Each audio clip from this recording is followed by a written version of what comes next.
Obviously, the last big third-party Bonanza was Donkey Kong Bonanza. And we got to see I think it was about 20 minutes, wasn't it, Tom? 20 minutes of gameplay of that where you could I guess it was starting the beginning of the game. This one is interesting. I think you summed it up best, Tom, when you said that, the people that have missed third-party first-party platform games from Nintendo are probably going to be really happy with this one. But I think it's probably going to be a bit more contentious compared to the other titles we saw.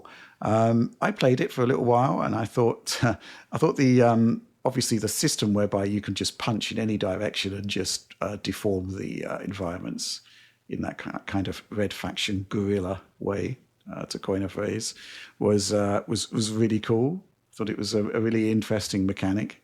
I'm not entirely in love with the art direction, with the art style. Didn't feel quite Nintendo to me for some reason. And there do seem to be some odd performance issues with it because there is a hell of a lot going on. Once you're in full force punching the hell out of the scenery, there's a lot flying about. Tom, what do you think about this one?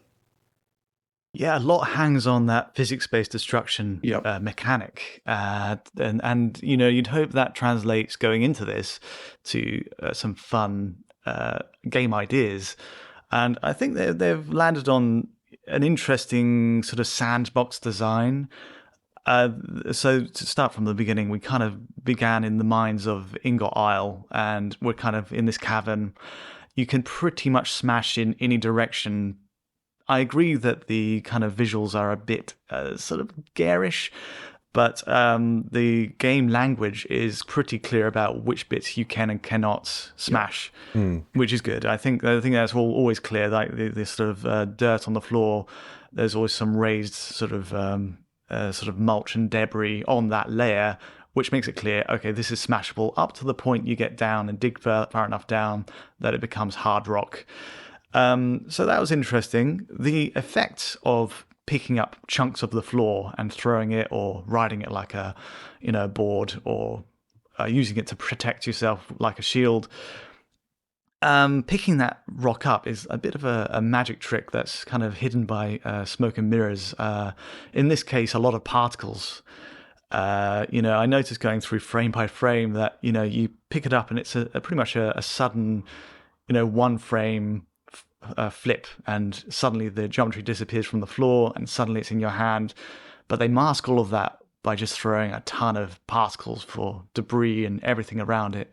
So it works really well. And Nintendo seem very proud of their particles in this game because they are everywhere. Like, you name it, there's sparks, there's mud, there's bits of everything flying around, especially in that initial mine area, which makes it kind of almost overwhelming to look at when you first play it, because you're hitting these buttons to punch the environment, and then suddenly everything's kind of, the screen is filled with so much energy. So yeah, on the surface, it's very glossy, very exciting, and absolutely something that the original Switch could not have achieved, like on the CPU that it's got. Whether I had fun, I'm not 100% sure. I'm not sure this is the game for me. Platform fans, 3D platform fans, Banjo-Kazooie, the original Donkey Kong 64, will be right at home, I think, in some respects. I'm not sold 100% that the physics-based destruction, the sandbox stuff is gonna gel with everybody, but I think it's an interesting take on the experience. The frame rate side of things is interesting too, right? Because I played this and I was thinking, this feels smooth. I think this is smooth. And I got back and checked the footage, and it was 60. Like, the camera moves at 60, Donkey Kong moves at 60, but there's something bugging. I think you mentioned this as well, Rich. Something that was bugging us, that it didn't look 100% 60, and it turns out that some elements on screen, like notably physics-based stuff, like in one moment when you smashed a fence across the screen and a barrel. the physics-based interactions past a certain point in the distance seem to drop frame rate out of sync with the rest of the screen. So that, like, the fences start running at like 40 FPS or so. And that's, I think, where the kind of disconnect comes from. I think we saw some frame rate drops, and it's why it won't pick up on our, on tools, for example, our frame rate reading tools. So that was interesting. And there were actual genuine drops as well. In two places, there's a interesting 3D map view. When you get out of the mines, you go to this sort of open world terrain in bright daylight, and you're pretty much free to go in any direction, pick up objectives as you choose. The 3D map strips out all the foliage, it lowers the geo level, the texture quality, pretty much within a few frames, and Donkey Kong is obviously removed as well. But in that moment, the frame rate starts to lurch as well, down to 30 frames per second. And it flips between 30 and 60, depending on what your view is, which, that as ever suggests double buffer VSync is in play, which is a shame because flipping between 30 and 60 never looks or feels very good. In gameplay, though, that wasn't an issue. It was 60. Though I did notice I accidentally flipped this on, the photo mode.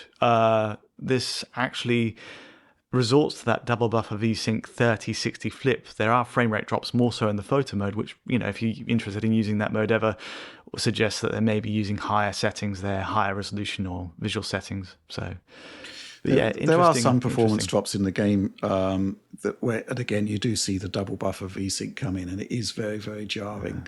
Yeah, there is a sort of double buffer VSync effect there where Kong is like jumping up and then punching down on a button, causes all manner of destruction to break loose, and you can move through that frame by frame, and it is indeed like 30 frames per second at that point. You can literally see the update.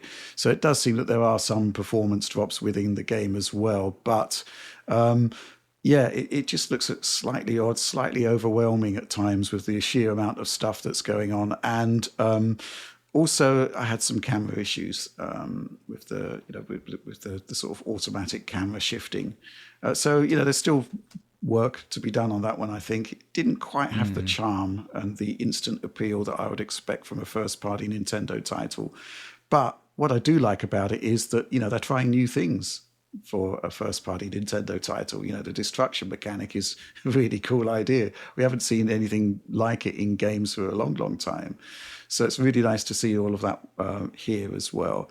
Is it too much for the Switch 2, or is it just we need to see an optimization push? I'm not sure. What do you think, Oliver? Well, I hope it's not too much for Switch 2. I mean, in a lot of respects, visually, this looks very similar to another game that I think a lot of commentators have noted, which is Super Mario Odyssey. It looks like it might be using the same engine to me. It looks very similar, especially the kind of tropical water stages in Super Mario Odyssey. There's a lot of visual similarities here. I think a lot of people suspected it might be a Nintendo EPD joint potentially here, which is their entertainment planning and development, I think, division within Nintendo. And they were responsible for Super Mario Odyssey. They're also responsible for a lot of Nintendo Switch software these days. And there were rumors they were working on a Donkey Kong game a number of years ago, I think about 3 or 4 years ago. So potentially that's the case here. I mean, I'd personally lean towards that being the case, but Nintendo, being Nintendo, is cagey in a way that almost suggests a third-party developer, where they're like, we're not going to talk about the studio. And usually when they say we're not going to talk about the studio, it means it's Grezzo or it means it's some third-party firm, right? It means it's basically a second-party or third-party development within Nintendo there. But I think this looks pretty solid overall. It's experimental in terms of the gameplay, but I'm also very encouraged there are some hard limits on the destruction, because if you have no limits on the destruction, then all of a sudden you go from a platformer to like something very, very different. Like, I don't think you can have a platformer without establishing some very firm boundaries on what the player can and cannot do and defining that challenge for the player. Here it seems like they are doing that, even though they have this destructive element, which looks quite cool. But yeah, I'm excited to see this. I think the particles look cool. I think it might be a really fun kind of action platformer game. Hopefully they can iron out some of those performance issues. But yeah, I suspect like some of the physics stuff, being decimated to lower rates at a distance, I think that'll probably be maintained for the final game. But hopefully some of those pure actual frame rate drops can be ironed out to some degree here. Mm-hmm. Yeah, I mean, decimating animation effectively is a time-honored way to save CPU time. May well be the case here.